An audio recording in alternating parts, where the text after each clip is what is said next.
Global science IQ में आप सभी लोगों का मैं हार्दिक स्वागत करती हूँ। आशा करती हूँ आप सभी लोग बहुत ही अच्छे होंगे और आपकी तैयारी बहुत ही अच्छी खासी चल रही होगी। तो जैसा कि आप सभी लोगों ने थंबनेल में देख ही लिया होगा, मैं दिशा यादव आज आपके लिए सरफेस केमिस्ट्री का एक मोस्ट इंपॉर्टेंट टॉपिक लेकर के आई हूँ, जिसका नाम है कोलाइडी विलयनों के गुणधर्म। ये टॉपिक आपके एग्जाम के लिए मोस्ट इंपॉर्टेंट एंड कीमती टॉपिक है, क्योंकि गुणधर्म से आपके एग्जाम में बहुत ही अच्छे खासे क्वेश्चंस बनते हैं, पूछे जाते हैं। तो आप सभी लोग आज की क्लास को बिल्कुल भी स्किप मत करना। आज की class BSc nursing, CP NET, VHU, GSBM, paramedical exam 2021 के लिए मोस्ट इंपॉर्टेंट क्लास है। साथ ही साथ एक बात और हम आपको बता देते हैं, अब आपका सरफेस केमिस्ट्री ये चैप्टर है वो अब कंप्लीट होने वाला, फिनिश होने वाला। इसका एक या फिर 2 पार्ट शेष और बचे होंगे, वो भी हम आपको बहुत ही जल्द करा देंगे। शायद ही आपका नेक्स्ट क्लास में ये चैप्टर कंप्लीट हो जाए। तो अब हम आपके लिए एक न्यू चैप्टर स्टार्ट करेंगे। तो सबसे पहले आज आपको कमेंट बॉक्स में कमेंट करके बताना होगा कि आपके लिए कौन सा न्यू चैप्टर स्टार्ट किया जाए। आपको जिस चैप्टर में ज्यादा डाउट हो, समझ में ना आता हो, वो आज आप कमेंट बॉक्स में कमेंट करके बता दें, हम उसी चैप्टर को स्टार्ट कर देंगे। ठीक है, बहुत ही अच्छे तरीके से स्टार्ट करेंगे। तो आप सभी लोग आज कमेंट बॉक्स में कमेंट करके जरूर बताएं आपके मन में चल रहे न्यू चैप्टर के बारे में। ठीक है, हमें भी पता चले कि आप कौन से चैप्टर को पढ़ना चाहते हैं, कौन सा आपको समझ में नहीं आता है। ठीक है, तो फिर चलिए टाइम ना वेस्ट करते हुए बात करते हैं आज के टॉपिक पर। देखो एक बात और हमने देखा है, आप सभी लोग वीडियो को बिल्कुल भी शेयर नहीं करते, तो देखो ये गलत बात है, इससे आपका पैसा नहीं लगता है। ठीक है, आपका फर्ज बनता है, जब हम आपके लिए इतनी मेहनत करते हैं, आपने देखा होगा कि हम कभी कभी, आपको पता है, हम 3 वीडियो अपलोड करते हैं, आपको 3 वीडियो प्रोवाइड कराते हैं 1 डे में। ठीक है, एक दिन में हम आपको रेगुलर 3 वीडियो देते हैं, लेकिन कभी कभी हम नहीं दे पाते। क्यों नहीं दे पाते? उसका रीजन है कि मेरा मन नहीं लगता। जब आप लोग वीडियो को शेयर नहीं करते हो, स्टूडेंट उस पर जुड़ते नहीं है, तो मेरा भी जो मन लगता है वो कम हो जाता है। क्यों? हम सोचते हैं कोई पढ़ना नहीं चाहता है, तो फिर वीडियो डालने से क्या फायदा। आप सभी लोग सपोर्ट नहीं करोगे तो हम इसी प्रकार से चलाएंगे, कभी वीडियो को दे देंगे तो कभी नहीं देंगे। अब यदि आप सभी लोग सपोर्ट करोगे, अच्छे से अच्छा से प्यार दिखाओगे ग्लोबल साइंस आईक्यू चैनल को, तो हमारा भी उतना ही अच्छा मन लगेगा और हम आपके लिए अच्छे से अच्छा कंटेंट और रेगुलर कंटेंट लाने की कोशिश करेंगे। वैसे हम रेगुलर ही देते हैं, लेकिन बाई चांस जब आप शेयर नहीं करते तो मेरा मन जो होता है वो गिर जाता है। सोचते हैं स्टूडेंट जब सपोर्ट नहीं करते हैं तो वीडियो डालने से क्या फायदा। ठीक है, तो प्लीज थोड़ा सपोर्ट कीजिए। आपको पता है, कल आरती में हमने एक वीडियो बनाई थी, उसमें आपने देखा होगा कि एग्जाम नीट के थ्रू होगा या फिर इसके जो सेफी पैरामेडिकल के एग्जाम में है उसकी डेट कब आएगी, इसके फॉर्म कब आएंगे, इसके बारे में एक आरती में हमने वीडियो डाली थी। उसमें उन्होंने बोल रखा है कि सितंबर लास्ट तक इसके 100% फॉर्म आने के चांस है। अक्टूबर बाई चांस, अक्टूबर हो भी सकता है और नहीं भी हो सकता है। ठीक है, वैसे इसके सितंबर लास्ट तक फॉर्म आ जाएंगे। अब आपके पास कुछ ज्यादा दिन नहीं है। यदि आप अपनी तैयारी करना चाहते, अपना सपना साकार करना चाहते, यदि आपको डॉक्टर बनना है तो तैयारी को कर लीजिए, तैयारी को अच्छे से कीजिए। ठीक है, फिजिक्स, केमिस्ट्री, बायोलॉजी आपको बहुत ही अच्छे से आनी चाहिए, तभी आप अपना डॉक्टर बनने का सपना साकार कर पाएंगे। ठीक है, तो यदि अभी तक आपने उस क्लास को नहीं देखा तो एक बार जरूर बताएं। और नीट के थ्रू की बात की जाए तो अभी कोई भी क्लियर नहीं है कि बीएससी नर्सिंग जो है वो नीट के थ्रू होगी। ठीक है, अभी कोई क्लियर नहीं है, वैसे ऐसा होना नहीं चाहिए। यदि होगा भी तो कोई दिक्कत नहीं, आप तैयारी कीजिए मन लगाकर। ठीक है, और फिर सिलेक्शन जब तैयारी अच्छे से करोगे, मेहनत करोगे, तो आपका सिलेक्शन होकर के रहेगा। ठीक है, तो बस इतना ही। अब बात करते हैं टॉपिक पर, ज्यादा टाइम ना वेस्ट करते हुए नजर डालते हैं बोर्ड की तरफ। देखो गुणधर्म में आपका फर्स्ट गुणधर्म है अणुशंख गुणधर्म। अणुशंख गुणधर्म के बारे में हमने आपको एक चैप्टर कराया था, विलियन चैप्टर, उसमें बहुत ही अच्छे से जानकारी दी है हमने आपको। अणुशंख गुणधर्म कहते किसे, हमने आपको विलियन चैप्टर में बताया था कि अणुशंख गुणधर्म 4 प्रकार के होते हैं। अणुशंख गुणधर्म 4 प्रकार के होते हैं। फर्स्ट था आपका वास्तविक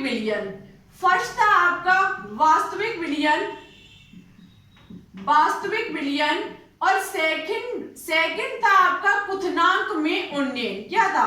क्वथनांक में उन्नयन। ठीक है, क्वथनांक में उन्नयन। जबकि थर्ड था आपका हिमांक में अवनमन। हिमांक में अवनमन। देखो, उन्नयन का मतलब होता है आपको पता वृद्धि करना, और अवनमन का मतलब होता है कमी। ठीक है, उन्नयन का मतलब वृद्धि और अवनमन का मतलब होता है कमी। और फोर्थ नंबर पे आपका था परासरण दाब। ये हमने आपको बताया था परासरण दाब। ठीक है, ये अणुशंक गुणधर्म हमारे 4 प्रकार के होते हैं, वास्तविक विलयन, क्वथनांक में उन्नयन, हिमांक में अवनमन और लास्ट आपका परासरण दाब। यहाँ पर भी आ गया है कोलाइडी विलयनों के गुणधर्म में फर्स्ट गुणधर्म अणुशंक गुणधर्म। अणुशंक गुणधर्म से आप इसके शब्द से ही इसकी परिभाषा निकाल सकते हैं, जो अणुओं की संख्या पर निर्भर करता हो। जो अणुओं की संख्या पर निर्भर करता हो उसे अणुशंक गुणधर्म कहा जाता है। हम यहाँ पर जो कुछ लिखा है उसको सबसे पहले पढ़ेंगे। लिखा हुआ है कि कोलाइडी कणों का आकार वास्तविक विलयनों के कणों से बड़ा होता है। आपको पता है कोलाइडी कणों का जो आकार होता है वो 1 नैनोमीटर से 100 नैनोमीटर के बीच होता है। ये किसका होता है? कोलाइडी कणों का आकार। ठीक है, ये होता है कोलाइडी कणों का आकार। जबकि बात की जाए वास्तविक विलयन की, तो वास्तविक विलयन का जो आकार होता है वो 1 नैनोमीटर से भी कम होता है। 1 नैनोमीटर से भी कम होता है। किसका आकार? वास्तविक विलयन का। यहाँ पर लिखा हुआ कोलाइडी कणों का आकार वास्तविक विलयन के कणों से बड़ा होता है। बिल्कुल सही बात है कि कोलाइडी कणों का जो आकार होगा वो वास्तविक विलयन के कणों से बड़ा होगा। ठीक है, आगे लिखा गया है कि अतः समान सांद्रताओं पर अणुशंक गुणधर्मों के मान वास्तविक विलयन से कम होते हैं। इसको हम आपको समझाते हैं। कहने का मतलब है यदि हम सांद्रता समान लें, हम वास्तविक विलयन को लें और कोलाइडी विलयन को लें। ठीक है, हमने बराबर मात्रा में ले लिया, एक में ले लिया हमने वास्तविक विलयन, दूसरे में ले लिया हमने कोलाइडी। ठीक है, अब यहाँ पर कह रहा है कि यदि लेने पर यदि दोनों के मान को देखा जाए, यदि दोनों में देखा जाए तो आपके जो ये वास्तविक विलयन होगा इसके जो कण होंगे वो अधिक होंगे, और जबकि कोलाइडी विलयन को देखा जाए तो इसमें कणों की संख्या जो होगी वो कम होगी। देखना, जैसे कि ये है हमारा वास्तविक विलयन और ये है हमारा, इसमें क्या भरा है? कोलाइडी विलयन।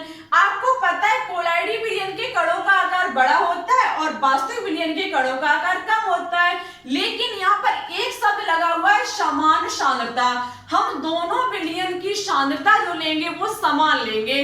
जब हम दोनों की मात्रा समान लेंगे तो आपको पता है इसके कणों का आकार छोटा छोटा होता है, तो हम इसके कई एक टुकड़े बना सकते हैं। जबकि कोलाइडी विलयन के कणों का आकार होता है, सांद्रता समान है, तो इसमें कणों का जो कण की संख्या होगी वो कितनी होगी? कम होगी। जैसे कि बात की जाए, एक रोटी है आपके पास, ठीक है, एक नहीं 2 रोटियां है आपके पास। ठीक है, 2 रोटियों में आपको एक कोलाइडी विलयन है आपका, एक दूसरा आपका वास्तविक विलयन है। ठीक है, और इसमें कहा जाए कि इसके टुकड़े करो, समान सांद्रता, दोनों एक एक रोटी, गोल आकार बराबर, उनका मोटाई बराबर, सब कुछ बराबर है। ठीक है, दोनों को कणों में तोड़ा जाए। कोलाइडी विलयन वाला आपको तोड़ना है 1 नैनोमीटर से 100 नैनोमीटर के बीच, जबकि वास्तविक विलयन जो है उसकी रोज वाली रोटी को आपको 1 नैनोमीटर से भी कम में तोड़ना है। तो आपको पता है इसके कण अधिक बनेंगे, जो वास्तविक विलयन होगा इसके कण अधिक बनेंगे। क्यों? क्योंकि इसके छोटे छोटे बहुत सारे टुकड़े बन जाएंगे, जबकि इसमें बड़े बड़े टुकड़े कम बन पाएंगे वास्तविक विलयन की अपेक्षा। किसकी अपेक्षा? वास्तविक विलयन की अपेक्षा। वही यहाँ पर कह रहा है कि अणुशंक गुणधर्मों के मान वास्तविक विलयन से कम होते। किसके मान? कोलाइडी कणों के। कोलाइडी विलयन का जो मान होगा वो वास्तविक विलयन से कम होगा। अब वास्तविक विलयन से मान कम होगा क्या? अणुओं का, क्योंकि हम पढ़ रहे हैं अणुशंक गुणधर्म। अणुशंक गुणधर्म में कहा जाता है कि जो आपके कोलाइडी कणों का आकार होता है वो वास्तविक विलयन के कणों से बड़ा होता है, और जब इनके समान सांद्रता पर अणुशंक गुणधर्म देखा जाए तो वास्तविक विलयन से कम होता है, वास्तविक विलयन का अधिक होता है, और कोलाइडी कण का जो आकार होता है वो, कोलाइडी विलयनों के कणों का जो आकार होता है वो कम रह जाता है, संख्या जो रहती है वो कम कम रह जाती है। ठीक है, इसका मतलब ये है। तो आई होप आपको अड़सठ गुणधर्म समझ में आ चुका होगा। अब बात करेंगे आज के सबसे इंपॉर्टेंट एंड मोस्ट इंपॉर्टेंट पर, जिसका नाम है टिंडल प्रभाव। देखो टिंडल प्रभाव हुआ, ब्राउनिंग हुई, इससे आपके एग्जाम में बहुत ही अच्छे खासे क्वेश्चंस पूछे जाते हैं। सबसे पहले टिंडल प्रभाव पर चर्चा करने से पहले एक आपने प्रैक्टिकल खुद ही देखा होगा, अपनी आंखों से देखा होगा कि जब आपके घर में एक रूम, जो आपके घर का एक रूम है, उसमें अंधेरा ही अंधेरा हो, ठीक है, उसमें अंधेरा ही अंधेरा हो, और वैसे उसी वक्त आप क्या करो, विंडो को खोलो, खिड़की को खोलो, तो आपने देखा होगा कि प्रकाश की कुछ किरणें आपके रूम में प्रवेश कर रही हैं और आपको उसमें से हल्के हल्के से कण दिखाई देते हैं। आपने देखा होगा बंद कमरे में आप जैसे ही विंडो या फिर दरवाजे को खोलते हो, खिड़की को या फिर दरवाजे को खोलते हो, वैसे ही प्रकाश आपके खिड़की के माध्यम से अंदर रूम में प्रवेश करता है। तो आपने देखा होगा उसमें चमकती हुई कुछ धूल के कण। इसके बारे में जो प्रयोग किया गया स्टूडेंट, वो किया गया है टिंडल प्रभाव के अंतर्गत। किसके? टिंडल प्रभाव के अंतर्गत। देखो टिंडल प्रभाव जो है वो टिंडल नामक वैज्ञानिक ने ही दिया था। ठीक है, टिंडल प्रभाव जो है वो टिंडल नामक वैज्ञानिक ने सन 1869 में दिया था। उन्होंने पाया कि यदि प्रकाश के प्रबल पुंज को अंधेरे स्थान में रखे कोलाइडी सॉल से गुजारा जाए। उनका कहने का मतलब था यदि प्रकाश पुंज, यदि प्रकाश की किरणों को अंधेरे कमरे में रखे कोलाइडी सॉल, आपको पता है आप अपने घर में कितनी भी ज्यादा सफाई कर दीजिए, फिर भी कुछ ना कुछ ऐसे धूल के कण शेष रह ही जाते। ठीक है, आपने देखा होगा आप जब सफाई करते हो तो जैसे उसमें झाड़ू पोछा लगाते हो तो उसमें बहुत सारी गंदगी सी उठती है। उस गंदगी में से आप टॉर्च को जला देना, तब आप मजे को देखना, उसमें आपको धूल के कण चमकते हुए दिखाई देंगे। ना हो तो आज इस प्रैक्टिकल को खुद आजमा सकते हैं आप, लेकिन अंधेरा होना चाहिए। ठीक है, तो जब आप प्रबल पुंज को अंधेरे स्थान में से गुजारते तो उसमें धूल के कण हमारे कोलाइडी सॉल होंगे, धूल के कण हमारे क्या होंगे, कोलाइडी सॉल होंगे, में से गुजारा जाता है तो उस पुंज का पथ प्रकाशित होने लगता है। तो उस प्रकाश पुंज जिस पथ के माध्यम से हमारे रूम में प्रवेश कर रही है उसमें क्या उत्पन्न हो जाता है, प्रकाश उत्पन्न हो जाता है। इस परिघटना को टिंडल प्रभाव कहा जाता है। देखो स्टूडेंट, जैसे कि हम आपको बता देते हैं, जैसे कि ये है आपके कोलाइडी सॉल। ठीक है, हमने मान लिया ये हमारे बंद रूम में घूम रहे हैं, क्या, कोलाइडी सॉल, जिसे हम कह सकते हैं धूल के कण। ठीक है, वैसे जैसे ही हमने ये हमारे रूम में 24 घंटे घूमते रहते, कितनी भी सफाई करो फिर भी कुछ ना कुछ धूल के कण बच ही जाते। ठीक है, उसमें से जैसे ही सुबह सुबह का टाइम रूम अंधेरा बिल्कुल डला हुआ है उसमें, वैसे ही हम क्या करेंगे, विंडो को खोल देंगे। आपने ये सीन किसी मूवी में जरूरी देखा होगा, ना तो किसी सीरियल में देखा होगा, शायद खुद भी देखा होगा। ठीक है, जैसे ही हम क्या करेंगे, इसमें हम जैसे ही इस हमारे रूम के बाहर लगी विंडो जैसे ही हम खोल दें तो इस ऐसे हमारे प्रकाश अंदर प्रवेश करता है रूम में, उस विंडो के सारे। जैसे ही प्रकाश की पुंजे, प्रकाश की किरणें हमारे रूम में प्रवेश करती तो ये घूम रहे धूल के कण उसे क्या कर देते हैं, उसे प्रकीर्णित कर देते हैं और उस पथ को चमका देते हैं, उसमें प्रकाशित उत्पन्न कर देते हैं। ये क्या करेंगे, धूल के कण प्रकाश को इधर उधर बिखेर देंगे, प्रकाश को इधर उधर बिखेर देंगे और हमारे जो धूल के कण होंगे, जो धूल के कण होंगे वो हमें चमकते हुए दिखाई देंगे। वो पथ हमारा प्रकाशित हो जाएगा। ठीक है, प्रकाशित हो जाएगा। ऐसी इस घटना को टिंडल प्रभाव कहते हैं। इस घटना को टिंडल प्रभाव कहते हैं। हम अपने बचपन की बात बताते हैं हम आप लोगों को कि जब हम टॉर्च को जलाते थे, तो आपने टॉर्च को जलाते थे जब हम बचपन में, तो हम देखते थे अंधेरे में टॉर्च अंधेरे में जलाई जाएगी, ऐसा तो नहीं, घर में लाइट है फिर भी हम टॉर्च को जलाते फिरे, ऐसा नहीं। हमारे घर में अंधेरा, हमने जैसे टॉर्च जलाई तो मैंने देखा उसमें कुछ रेस ऐसे घूम रही हैं, इतना तब तो पता नहीं था बचपन में, तो उसमें कुछ कण से घूम रही, तो हम उन्हें पकड़ने की कोशिश करते थे कि ये शायद मेरे हाथ में आ जाए, लेकिन वो हाथ में नहीं आते थे। ऐसा शायद आपने भी अपने बचपन में किया होगा, हमने तो बहुत प्रैक्टिकल किया, लेकिन कभी उस कण को पकड़ नहीं पाया। तब पता नहीं थी ऐसा होता है, लेकिन अब पता चल गया कि ऐसा क्यों होता है। ऐसा कोलाइडी सॉल के कारण होता हमारे कमरे में घूम रहे धूल के कण प्रकाश पुंज, जो प्रकाश पुंज है उससे टकराते, जो प्रकाश पुंज है वो धूल के कणों से आकर के टकराता है और वो बिखर जाता है, उस पथ पर प्रकाश उत्पन्न हो जाता है। इस घटना को टिंडल प्रभाव कहा जाता है। ऐसे कोलाइडी कण द्वारा प्रकाश का प्रकीर्णन के कारण होता है, ऐसा प्रकीर्णन के कारण होता है। ये हमारे कण जो है वो क्या करते हैं, प्रकाश को बिखेर देते हैं, प्रकीर्णन कर देते हैं। इस कारण ये प्रघटना बन के तैयार होती है जिसे कहा जाता है टिंडल प्रभाव। ठीक है, आज आप लोग ये जरूर बताएं, क्या जो हमने बचपन में किया आपने भी कभी किया? क्या जलती हुई टॉर्च के सामने घूम रहे कणों को कभी पकड़ने की कोशिश की? आज कमेंट बॉक्स में कमेंट करके जरूर बताएं, ठीक है, क्योंकि कभी कभी पुरानी यादों को भी ताजा कर लेना चाहिए।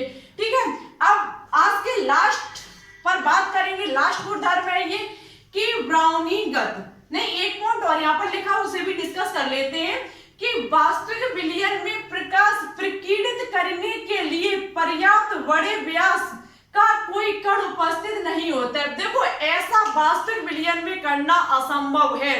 वास्तविक विलयन में आप जैसे शरबत बनाना, उसमें टॉर्च को डालना, टॉर्च की लाइट को डालना, टॉर्च को नहीं, टॉर्च की लाइट को उसमें डालना, तो आपको ऐसा कुछ भी नजर नहीं आएगा, क्योंकि वहां पर पर्याप्त बड़े व्यास के कण उपस्थित नहीं होते हैं। बहुत ही छोटे छोटे से 1 नैनोमीटर से भी कम उसके कण के आकार के कण उपस्थित होते, इसलिए ऐसा संभव नहीं होता है। इसलिए इनमें से गुजरने पर कण पुंज अदृश्य होती है। ठीक है, क्योंकि वास्तविक विलयन में ऐसा संभव नहीं होगा, उसमें पुंज नहीं टकराएगी, क्योंकि वहां पर कणों का आकार जो होता है वो बहुत ही छोटा होता है। ठीक है, ऐसे भी एग्जाम में पूछा जा सकता है क्वेश्चन, तो इसे भी आप याद रखें। अब बात करेंगे ब्राउनीगत पर, बहुत ही इंपॉर्टेंट है ब्राउनीगत। वीनर के अनुसार कोलाइडी कणों का परिक्षेपण माध्यम में तीव्र व निरंतर टेढ़ी मेढ़ी जिगजैग गति ब्राउनी गति कहलाती है। क्वेश्चन कहिए जिससे एग्जाम में पूछे भी गए हैं कि वीनर के अनुसार कोलाइडी कणों का परिक्षेपण माध्यम में, जैसे कि ये कोई हमारा कोलाइडी विलयन है। ठीक है, आपको पता है, हमने आपको पेप्टिकल पढ़ाया था, तब मैंने कहा था कि कण हमारे आवेशित हो जाते हैं। ठीक है, आवेशित हो जाते हैं तो क्या होगा, ये कोलाइडी विलयन में जो कण होंगे, कोलाइडी कण, वो जिगजैग गति करेंगे। जिगजैग गति का मतलब है टेढ़ी मेढ़ी गति करेंगे। इस प्रकार से टेढ़ी मेढ़ी गति करेंगे। ये वीनर ने देखा कि कोलाइडी विलयन में जो कोलाइडी कण हैं वो परिक्षेपण माध्यम में तीव्र, बहुत ही तीव्र और निरंतर, कंटिन्यू टेढ़ी मेढ़ी या फिर जिगजैग गति करते हैं। ठीक है, टेढ़ी मेढ़ी इंग्लिश में कहा जाता है जिगजैग। जिगजैग गति करते से ब्राउनीगत कहा जाता है। ऐसा उन्होंने कहा कि इसलिए होता है कि परिक्षेपण माध्यम और परिक्षित प्रावस्था के बीच टकराव बार बार होता है। परिक्षित प्रावस्था जिसे हम कोलाइडी कण कहेंगे वो बार बार परिक्षेपण माध्यम से टकराते हैं और जिगजैग गति को करते हैं। ठीक है, टेढ़ी मेढ़ी गति को करते हैं। ऐसा कहा गया वीनर के अनुसार ब्राउनी गति में। ठीक है, ब्राउनीगत कोलाइडी कणों के साथ परिक्षेपण माध्यम के अणुओं के टकराने के कारण उत्पन्न होता है। जो ब्राउनीगत है, ये टेढ़ी मेढ़ी गति है, वो कोलाइडी कणों के साथ परिक्षेपण माध्यम के अणुओं पर, परिक्षेपण माध्यम जैसे कि जल हुआ और कोलाइडी कण हमारा क्या हो जाएगा, NaCl ले लीजिए आप। देखो कोलाइडी कण का मतलब होता है परिक्षित प्रावस्था। परिक्षित प्रावस्था जो कि विलय के रूप में वह अणुओं के साथ टकराता है, परिक्षेपण माध्यम के अणुओं के साथ टकराता है और जिगजैग गति उत्पन्न करता है। ठीक है, आई होप आपको ये तीनों ही गुणधर्म समझ में आ चुके होंगे। मन में किसी भी प्रकार का डाउट हो, कहीं भी शंका हो, कमेंट बॉक्स में कमेंट करके बता देना।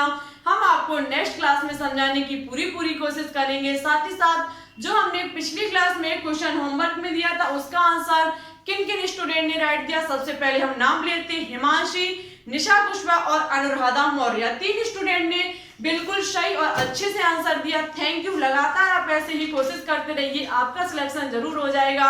माँ सरस्वती से यही वंदना है, यही प्रार्थना है कि आप सभी स्टूडेंट का जो भी हमारे चैनल से तैयारी करते हैं सभी का सिलेक्शन हो जाए। ठीक है, और एक क्वेश्चन जो हम आपको होमवर्क में दे रही है, परिक्षुत प्रावस्था। जो आपकी परिक्षुत प्रावस्था है वो तीनों हमारी ठोस में है।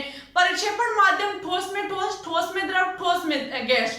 इन तीनों के आपको एक एक उदाहरण कमेंट बॉक्स में कमेंट करके बताने होंगे जो स्टूडेंट सही और अच्छे से आंसर देंगे नेक्स्ट क्लास में उनका नाम हम अवश्य लेकर के आएंगे। और जो मैंने शुरुआत में बोला वो हम अंत में बोलते हैं कि आपका ये चैप्टर फिनिश होने की कगार पर है, फिनिश हो चुका है, ये मान लीजिए 1 या फिर 2 पार्ट और लेकर के आएंगे। तो उससे पहले आज ही आप कमेंट बॉक्स में कमेंट करके बता दें कि आपको कौन सा चैप्टर चाहिए, कौन से न्यू चैप्टर को आपके लिए स्टार्ट किया जाए। जो आपको डाउट हो, बिल्कुल भी समझ में ना आता हो, एक बार कमेंट बॉक्स में कमेंट करके दिखा दे, कमेंट करके लिख देना। फिर यदि हम आपको पढ़ाएं तब भी समझ में ना आए तो भाई कोई बात नहीं, फिर आप लिखना कमेंट बॉक्स में कहाँ समझ में नहीं आता, हम फिर उसे समझाने की पूरी कोशिश करेंगे। ठीक है, चलते चलते बस एक ही रिक्वेस्ट है आप लोगों से कि प्लीज प्लीज प्लीज दोस्तों के साथ मेरे चैनल को शेयर कीजिए, वीडियो अच्छी लगे तो लाइक कीजिए, चैनल पर न्यू हो तो प्लीज इसे एक बार सब्सक्राइब करके बेल आइकन को प्रेस ऑल पर क्लिक कर लें, जिससे हमारी अन्य आने वाली वीडियो की नोटिफिकेशन आपके पास सबसे पहले पहुंच सके। देखो, यदि चैनल को सब्सक्राइब कर लोगे तो हमारे जो भी वीडियो अपलोड करेंगे आपको मेरी वीडियो का इंतजार नहीं करना पड़ेगा, तुरंत नोटिफिकेशन पहुंच जाएगा। बाई चांस वीडियो थोड़ा लेट भी हो सकती है, कभी जल्दी भी हो सकती है, तो यदि नोटिफिकेशन पहुंच जाएगा तो आप उसको देख भी सकते हो। ऐसे बार बार खोलने से कोई फायदा नहीं। ठीक है, यदि इसी प्रकार से आपको तीनों वीडियो कंटिन्यू चाहिए, तीनों वीडियो आपको चाहिए तो वीडियो को थोड़ा शेयर कीजिए।